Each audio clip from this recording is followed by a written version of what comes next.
বিসমিল্লাহির রহমানির রহিম। হযরত ওমর রাদিয়াল্লাহু তাআলা আনহুকে হত্যার বর্ণনা এবং নামাজের গুরুত্ব।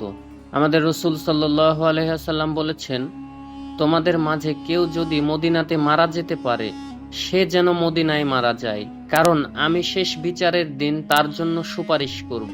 তাই হযরত ওমর রাদিয়াল্লাহু তাআলা আনহু আল্লাহর কাছে দোয়া করতেন, ও আল্লাহ, আমাকে শহীদি মৃত্যু দান করুন, এবং ও আল্লাহ, আমাকে রসুলের শহর মদিনাতে মৃত্যুদান করুন।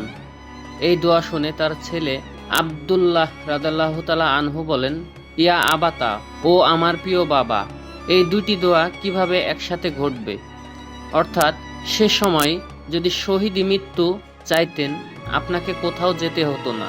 যুদ্ধের ময়দানে যে যুদ্ধগুলো সংগঠিত হয়েছিল রোমান ও পারস্য সাম্রাজ্যের বিরুদ্ধে, মদিনা থেকে শত শত মাইল দূরে। তৎকালীন মদিনা ছিল পৃথিবীর সবচাইতে নিরাপদ শহর। তাই আব্দুল্লাহ রাদিয়াল্লাহু তাআলা আনহু বুঝতে পারছিলেন না যে এই দুটি দোয়া কিভাবে একত্রে বাস্তবায়িত হবে, কিভাবে তিনি মদিনাতে শহীদ হবেন। উত্তরে হযরত ওমর রাদিয়াল্লাহু তাআলা আনহু বলেন, আল্লাহ যা ইচ্ছা তাই করতে পারেন, সবকিছুই সম্ভব। মুগিরা ইবনে শুবা রাদিয়াল্লাহু তাআলা আনহু এর দাস আবু লুলু আল মাজুসি হযরত ওমর রাদিয়াল্লাহু তাআলা আনহুকে হত্যা করেন। কারো কারো মতে তার নাম ছিল ফায়রুজ বা ফিরোজ। আমরা তার সম্পর্কে খুবই অল্প জানি। তার সম্পর্কে যা জানা যায় তা হলো সে নতুন বিজিত অঞ্চলে পারস্য থেকে মদিনায় আগমন করেন। সে ছিল তৎকালীন ইয়ামেনীয় জরাথুস্ট ধর্মের অনুসারী। হযরত ওমরের নিয়ম ছিল, নতুন জীবিত অঞ্চল কেউ মদিনায় বাস করতে পারবে না। তবে অনেক সময় কোনো মুসলিম কারো জন্য অনুমতি চাইলে খলিফা অস্থায়ীভাবে তা প্রদান করতেন। সেরকম একটি ব্যতিক্রম ছিল আবু লুলু আল মাজুসি। মুগিরা রাদিয়াল্লাহু তাআলা আনহু হযরত ওমরের কাছে এসে বললেন, আবু লুলু একজন দক্ষ মিস্ত্রি, আমি তাকে মদিনায় রাখতে চাই। খলিফা তখন অনুমতি প্রদান করলেন। যাই হোক, আবু লুলু খলিফাকে হত্যা করার দুর্ভিসন্ধি করেন। সম্ভবত ওমর রাদিয়াল্লাহু তাআলা আনহু যেহেতু তার দেশে পারস্য জয়লাভ করেছেন, তাই সে প্রতিশোধ নিতে এই হত্যাকাণ্ড চালায়।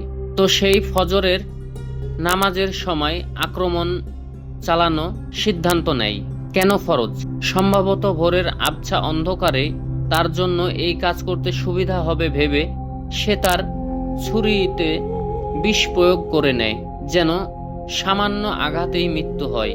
তো একদিন ফজরের সময় সে বিষ মিশ্রিত ছুরি নিয়ে মসজিদের ভেতর লুকিয়ে থাকে।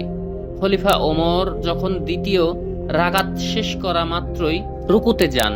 বর্ণনা করা হয়েছে যে তিনি দ্বিতীয়বার রাকাতে সূরা আহজাবের কিছু আয়াত তিলাওয়াত করেন। তিনি সর্বশেষ এই আয়াতটি তিলাওয়াত করেন, আমার আল্লাহর বিধান সুনির্ধারিত, অবশ্যম্ভাবী, অর্থাৎ আল্লাহ যা ইচ্ছা করেন তা অবশ্যই ঘটবে। এই আয়াত তিলাওয়াত করে রুকুতে যাওয়ার ঠিক আগের মুহূর্তে আবু লুলু অন্ধকার থেকে বেরিয়ে এসে হযরত ওমরকে আক্রমণ করে বসে। একটি ছুরির আঘাতেই সামনের দিকে, একটি পেছনের দিকে এবং একটি আঘাত তলপেটে আঘাতটি ছিল প্রাণনাশক আঘাত। হযরত ওমর তখন চিৎকার করে বলে উঠলেন, অগ্নিপূজক আমাকে আক্রমণ করেছে।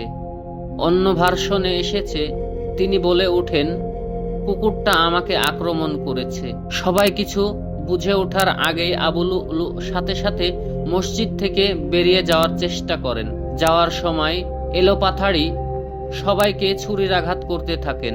ছুরিতে বিষ থাকায় তার ছুরির আঘাতে আরো 7 জন মুসলিমের মৃত্যু হয়। শেষ পর্যন্ত সে মসজিদ থেকে বেরিয়ে যাওয়ার পূর্ব মুহূর্তে সাহাবীদের ঘেরাওয়ার মধ্যে পড়ে যায়। একজন সাহাবী তার জামা খুলে আবু লুলু চেহারায় নিক্ষেপ করে, ফলে চোখ মুখ ঢাকা পড়ে যায় এবং সেই কিছু দেখতে পাচ্ছিল না। তখন অন্য সাহাবীরা তাকে ধরাশায়িত করে ফেলেন। আবু লুলু যখন বুঝতে পারল যে তার পক্ষে পালিয়ে যাওয়া সম্ভব নয়, তখন সে তার নিজের ছুরি দিয়ে নিজের বুকে আঘাত করে। এতে তার মৃত্যু হয়। তো সে আত্মহত্যা করে। এদিকে লোকজন ওমর রাদিয়াল্লাহু তাআলা আনহুকে আহত অবস্থায় তুলে তার ছেলে আব্দুল্লাহর বাড়িতে নিয়ে যায়।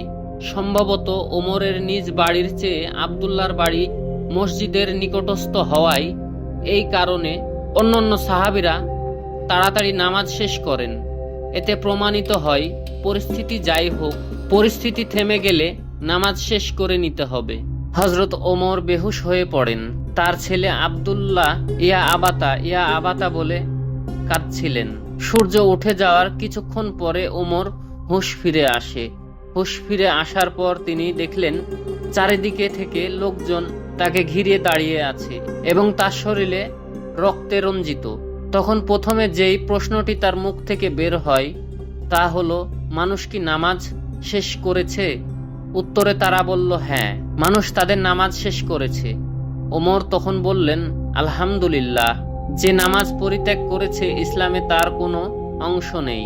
এরপর আব্দুল্লাহকে বললেন, আমার জন্য পানি নিয়ে আসো। আব্দুল্লাহ ভেবেছিলেন তিনি হয়তো পানি পান করবেন, কিন্তু না, তিনি ওযু করার জন্য পানি চেয়েছিলেন।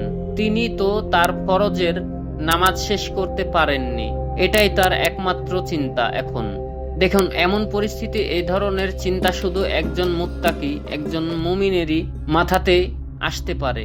প্রথমে যে কাজটি তিনি করলেন, তিনি তার ফজরের নামাজ শেষ করলেন। যদিও তার শরীর থেকে রক্ত ঝরছিল। তখন থেকে ইসলামী আইনবিদরা বলে, ক্ষতস্থান থেকে রক্তবন্ধ না হলেও এটা আল্লাহ ক্ষমা করবেন। আপনি এই কারণে নামাজ পড়া বন্ধ করবেন না। ফজরের নামাজ আদায় করার পর তিনি জিজ্ঞাসা করলেন, কে আমাকে ছুরির আঘাত করেছে? তারা বলল, অগ্নিপূজক দাস। তিনি জিজ্ঞাসা করলেন, মুগিরা ইবনে শোয়াব দাস? তারা বললেন, হ্যাঁ, মুগিরা গোলাম। তখন তিনি বললেন, আলহামদুলিল্লাহ, যে আমাকে হত্যা করেছে সে কোনো মুসলিম নয়। তিনি বুঝতে পেরেছিলেন যে এই আঘাত তিনি মারা যাবেন। মৃত্যুর ঠিক আগ মুহূর্তে তিনি বলেন, আমি আমার মুখ মাটিতে রাখতে চাই। তারা তাকে উঠালেন না, কিন্তু তিনি বলতেই থাকলেন। শেষে তারা তাকে উঠিয়ে মাটিতে রাখলেন। তিনি সেজদার মতো করে তার মুখ মাটিতে রাখলেন, কারণ আহত অবস্থার কারণে তিনি পুরোপুরি সেজদা করতে পারছিল না। যেভাবে পারছিল তিনি তার মুখ মাটিতে ঠেকিয়ে বলতে লাগলে, আল্লাহ যদি আমাকে মাফ না করে তাহলে আমার কোনো আশা নেই। আমার জন্য দুঃখ হয় যদি আল্লাহ আমাকে ক্ষমা না করেন। তিনি কেঁদে কেঁদে বারবার আল্লাহর কাছে মাপ চাইতে থাকলেন। এভাবেই তিনি আল্লাহর কাছে ক্ষমা ভিক্ষা করতে করতে শেষ নিঃশ্বাস ত্যাগ করেন।